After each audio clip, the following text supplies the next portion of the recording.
जंगल में रानू चिड़िया की फलों के जूस की दुकान थी। जंगल के सभी पक्षी रानू चिड़िया के ठेले से जूस पीने आते थे। रानू बहन, मेरे लिए ताज़ा अमरूदों का जूस बना दो, और हाँ, मीठा तेज़ ही रखना। मुझे तो बहुत पसंद है तुम्हारे ठेले का जूस। ठीक है लूसी बहन, जैसा आपको हो। उतनी देर में हरियाली तोती भी वहाँ आ जाती है। कैसी हो रानू? मुझे भी ताज़ा आम का जूस दे दो। आज तो खेत में काम करके बहुत थक गई हूँ। तभी वहाँ गौरी कवि भी आ जाती है। वाह रानू, तुम्हारे ठेले पर तो हर समय इसी तरह भीड़ लगी रहती है। ऐसा भी क्या घोल कर पिलाती हो तुम पक्षियों को? आओ आओ गौरी बहन, आप भी आओ, आपको भी जूस पिलाती। और रही बात भीड़ की, तो मैं तो बस ताज़ा फलों और सच्ची नीयत से जूस बना। बस बस, मुझे पता है तुम्हारी नीयत का। मैं तो कभी ना पीऊँ तुम्हारे ठेले का जूस। मैं तो अपने खेत के ताज़ा फलों का जूस पीऊँगी। ऐसा कहकर गौरी कवि वहाँ से चली जाती है। घर जाकर गौरी कवि सोचती है, क्यों ना मैं भी रानू चिड़िया की तरह जूस का ठेला लगा लूं। सुनिए जी, मैं क्या कहती हूँ, वो रानू जूस के ठेले से बहुत सारा पैसा कमा लेती है। क्यों ना हम भी जूस का ठेला लगाएं। हमारे खेत में भी उतने ही फल हैं जितने रानू चिड़िया के खेत में। सबको उसकी मेहनत का फल मिलता है। तुम ठीक कहती हो, हमें भी ठेला लगा लेना चाहिए।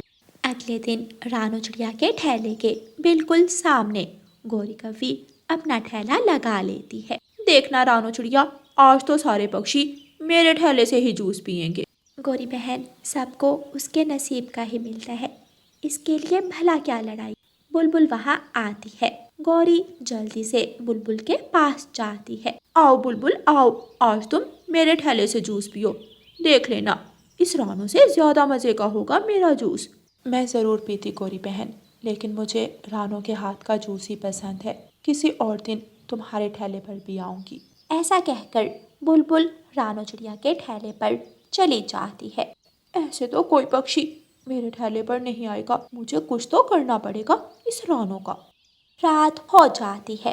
गौरी कालू से कहती है, सुनो कालू जी, आज मेरे ठेले पर कोई खास पक्षी नहीं आया। मेरे पास बहुत अच्छा प्लान है। मेरे साथ रानू चिड़िया के खेत पर चलो। गौरी कवि कालू को साथ लेकर रानू चिड़िया के खेत पर चली जाती है और रानू चिड़िया के खेत में जाकर फलों को खराब कर देने वाली दवा छिड़क देती है। अब देखना कालू जी, सुबह कोई पक्षी भी रानू चिड़िया के ठेले पर नहीं जाएगा। सब मेरे ठेले पर आएंगे जूस पीने। हाँ गौरी, अब तक तो रानू ने बहुत पैसा कमा लिया होगा। बस अब हमारी बारी। अगली सुबह रानू चिड़िया अपने बाग में जब फल तोड़ने आती है तो फलों में सुराख देखकर हैरान हो जाती है।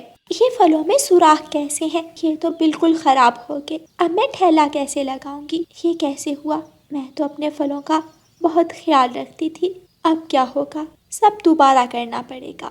दूसरी तरफ गौरी कवि बहुत खुश थी कि अब सारे पक्षी उसके ठेले पर आएंगे। गौरी ठेला लगाकर बैठ जाती है और पक्षियों का इंतजार करती है। लूसी कबूतरी वहाँ आती है। आओ आओ लूसी, तुम्हें ताज़ा ताज़ा जूस पिलाऊं। आज तो रानू ने ठेला नहीं लगाया। गौरी बहन, आज रानू ने ठेला क्यों नहीं? मैं तो जूस पीने आई थी। देखो लूसी, जूस पीना है तो पियो, वरना जाओ यहाँ से। मुझे कुछ नहीं पता रानू के बारे में। लूसी गौरी का बुरा बर्ताव देखकर वहाँ से चली जाती है। लूसी रानू चिड़िया के घर जाती है। रानू चिड़िया के दरवाजे पर दस्तक देती है। रानू चिड़िया दरवाज़ा खोलती है। आओ लूसी बहन, कैसी हो? मैं ठीक हूँ। रानू, आज तुमने ठेला क्यों नहीं लगाया? बस क्या बताऊँ लूसी बहन, मेरी तो सारी फसल खराब हो गई। अब दोबारा से उगानी पड़ेगी। अच्छे भले फल थे, पता नहीं कैसे खराब हो गए। ओहो, ये तो बहुत बुरा हुआ। रानो, मैं अभी गौरी के ठेले से आ रही हूँ। मुझे तो लगता है इसमें गौरी की ही कोई चाल है। अरे नहीं लूसी बहन, इस तरह दूसरों पर इल्ज़ाम लगाना ठीक नहीं। अच्छा रानो, मैं चलती हूँ। अगर किसी चीज़ की ज़रूरत हो तुम मुझे बता सकती हो। ऐसे कहकर लूसी वहाँ से चली जाती है। रानू चिड़िया का ठेला नहीं लगा था, फिर भी गौरी के ठेले पर पक्षी नहीं आ रहे थे। कमबख्त पक्षी, कोई भी जूस पीने नहीं आ रहा। इस तरह तो मेरे फल खराब हो जाएंगे। अब मैं क्या करूं? गौरी यही सब सोच रही थी कि वहाँ कालू कौवा आ जाता है। क्या हुआ गौरी, गुस्से से लाल क्यों हो रही हो? एक तो कोई पक्षी जूस पीने नहीं आ रहा, ऊपर से तुम आ गए हो मेरा सर खाने। देखो गौरी, जैसी करनी वैसी भरनी। किसी और का बुरा करके आज तक किसी का अच्छा हुआ है भला? देखो कालू, मुझे भाषण ना दो, फल इकट्ठे करो और ठेला बंद करके घर आ जाओ। वक्त गुजरता रहा। रानो चिड़िया की फसल फिर से तैयार हो जाती है और रानो चिड़िया फिर से अपना ठेला लगाना शुरू करती है। हर रोज़ की तरह सारे पक्षी रानो चिड़िया के ठेले पर जूस पीने बैठे हुए थे। गौरी भी वहाँ आ जाती है। पता नहीं रानो, क्या घोल कर पिलाती हो तुम सारे पक्षियों को। मेरे ठेले पर तो कोई पक्षी नहीं आता था, आज बता ही दो। गौरी बहन, गुस्सा क्यों हो रही हो? आओ, मैं आपको भी जूस पिलाती हूँ। हाँ हाँ, ज़रूर बनाओ, लेकिन मैं बदले में कोई अनाज दूंगी। पहले ही तुम्हारी वजह से मेरे फल खराब हो गए। अरे ठीक है गौरी, बदले में कुछ ना दो तुम। सारे पक्षी हंसने लगते हैं। रानो चिड़िया की ऐसी कहानियाँ सुनने के लिए YouTube सर्च बार में रानो चिड़िया की कहानी लिखें या फिर ये बटन दबाकर बोलकर कहें रानो चिड़िया की कहानी। रानो चिड़िया की ऐसी कहानियाँ सुनने के लिए YouTube सर्च बार में रानो चिड़िया की कहानी लिखें या फिर ये बटन दबाकर बोलकर कहें रानो चिड़िया की कहानी। नदी के करीब एक झोंपड़ी में बूढ़ी चिड़िया माँ रहा करती थी। वह नदी से पानी भर के घर घर पहुँचाती और मिलने वाले पैसों से अपना पेट भरती। बूढ़ी चिड़िया माँ पानी भरती है और तोते के घर देने के लिए चली जाती है। मिठू, मिठू बेटा, अरे ओ मिठू बेटा, पानी ले लो। मिठू तोता दरवाजा खोलता है। माँ जी, आ गई आप? माँ जी, अब सर्दियों का मौसम शुरू हो गया है, अब पानी तो जरा कम ही लाया करें, पड़ा पड़ा बर्फ बन जाता है। ठीक है बेटा, आइंदा थोड़ा कम पानी लाया करूँगी। अब जल्दी से पैसे ले आओ, मुझे अगले घर भी जाना है। जी माँ जी, मैं अभी लाया। तोता पानी लेकर अपने घर जाता है और पैसे लाकर बूढ़ी चिड़िया को दे देता है। मिठू जी, आप पानी कम लिया करें और हाँ, याद रखना, पानी कम लेना है तो पैसे भी कम ही देने हैं। ये तुम कैसी बातें कर रही हो हरियाली? माँ चिड़िया बहुत कमजोर और बूढ़ी हैं, बड़ी मुश्किल से पानी भर कर लाती हैं, हमें उनका ख्याल करना चाहिए। हाँ हाँ, एक आप ही रह गए हैं ख्याल करने के लिए, मैं बता रही हूँ।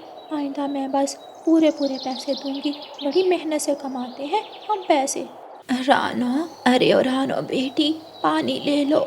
माँ जी, आप अंदर आ जाएं। नहीं चिड़िया बेटी, तुम्हारा पति गुस्सा करेगा, वैसे भी मुझे जाना है और घरों में भी पानी देना है। माँ जी, आप कुछ खा लें फिर चली जाइएगा, मुझे पता है आपने कुछ भी नहीं खाया होगा, आप मेरे साथ आए।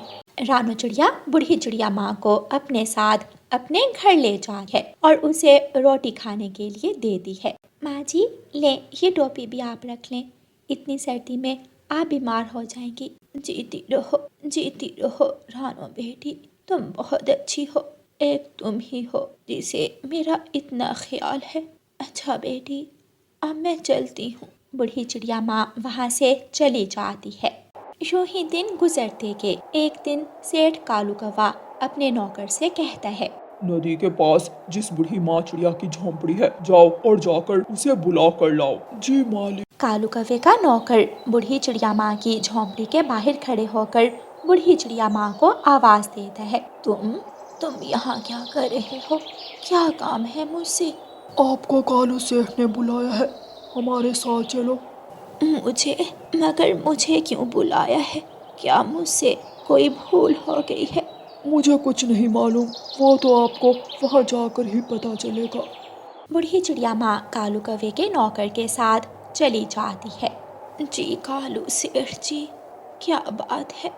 जिस जगह पर तुम्हारी झोंपड़ी है उस जगह की मुझे ज़रूरत है, और वैसे भी मैं जानता हूँ वो जगह तुम्हारी नहीं है, मैं वहाँ फैक्ट्री बनाऊंगा, इसलिए तुम वो झोंपड़ी छोड़कर चली जाओ। मगर मैंने वो झोंपड़ी बहुत मुश्किल से बनाई है, मेरा और कोई ठिकाना नहीं है, मैं कहाँ जाऊंगी? मुझ पर रहम करो प्लीज, ऐसा मत करो। बूढ़ी चिड़िया बहुत विनती करती है, मगर कालू कौवा सेठ बूढ़ी चिड़िया माँ की एक नहीं सुनता। बूढ़ी चिड़िया उदास मन के साथ वापस चली जाती है। 2 दिन बाद कालू सेठ के नौकर वहाँ जाते हैं और बूढ़ी चिड़िया माँ की झोंपड़ी को तोड़ने लगते हैं। ये क्या कर रहे हो तुम? कुछ तो खौफ करो। मैं बूढ़ी जान इस सर्दी की रात में कहाँ जाऊंगी? क्या करूंगी? ऐसा मत करो। लेकिन वो सब मिलकर झोंपड़ी तोड़ देते हैं। ये अपना चूल्हा और ये हंडिया उठाकर चले जाओ यहाँ से, वरना ये ना हो तुम्हारे साथ कुछ बहुत बुरा हो जाए। बूढ़ी चिड़िया रोने लगती है। यूं ही रात हो जाती है और आसमान से बर्फ गिरने लगती है। बूढ़ी चिड़िया माँ ठंड की वजह से कांप रही थी। बूढ़ी चिड़िया माँ बेहोश हो जाती है। अगले दिन रानो चिड़िया वहाँ से गुजरती है तो बूढ़ी चिड़िया माँ को देखकर परेशान हो जाती है। माँ जी उठे उठे माँ जी। शोर सुनकर कुछ और पक्षी भी वहाँ आ जाते हैं। चिड़िया बूढ़ी चिड़िया माँ को अपने घर ले जाती है। बुलबुल डॉक्टर माँ चिड़िया को दवा देती है। ना जाने इस बेचारी बूढ़ी चिड़िया माँ के साथ क्या हुआ है। ये तो इनके होश में आने के बाद ही पता चले। कुछ देर बाद बूढ़ी चिड़िया माँ को होश आ जाता है। वो पक्षियों को सारी बात बताती है। अगर वो अमीर है, सेठ है, तो इसका ये मतलब नहीं कि वो कुछ भी करता फिरे। हम छोड़ेंगे नहीं उस सेठ को। सब पक्षी डंडे उठाकर कालू कौवे के घर जाते हैं और उसकी खूब धुलाई करते हैं। हल्लू राकू कहाँ मर गए हो? माफ कर दो, मुझे माफ कर दो। मैं आइंदा ऐसा नहीं करूँगा। आइंदा किसी मसलों पर जुल्म करने से पहले सोचना। दुष्ट कालू कौवे। ऐसे सब पक्षी मिलकर कालू कौवे की खूब धुलाई करते हैं और उसे सबक सिखाते हैं। प्यारे दोस्तों, इस कहानी को लाइक, अपने दोस्तों के साथ शेयर और चैनल को सब्सक्राइब करना बिल्कुल मत भूलना। आपका धन्यवाद।